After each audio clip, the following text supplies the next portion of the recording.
ទំនាស់ដីធ្លីរវាងអង្គញាថោងស្រាត់និងបរិយាកងទ័មនៃសង្កាត់ស្វាយរលំក្រុងតាខ្មៅខេត្តកណ្ដាលត្រូវបានបញ្ចប់បរិយាកងទ័ពបានទទួលដីនិងប្រាក់ឧបត្ថម្ភបន្ថែមពីអង្គញាថោងស្រាត់រីឯភាគីអង្គញាថោងស្រាត់ក៏បានដោពីបណ្ដឹងឈប់ប្តឹងផ្ដាល់បរិយាកងទ័ពផងដែរ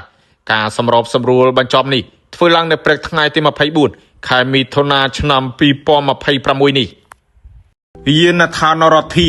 មានទទួលជួសជុលរថយន្តគ្រប់ប្រភេទជួសជុលធ្វើជើងគ្រឿងក្រោមម៉ាស៊ីនត្រជាក់ប្រព័ន្ធភ្លើងឆែកដោយកុំព្យូទ័រសារស៊ីម៉ាំងរថយន្តនិងតោនបាញ់ថ្នាំអាស័យដ្ឋាននៅភូមិអណ្ដូងច្រកភូមិអំពិលស្រុកកំពង់សៀមខេត្តកំពង់ចាម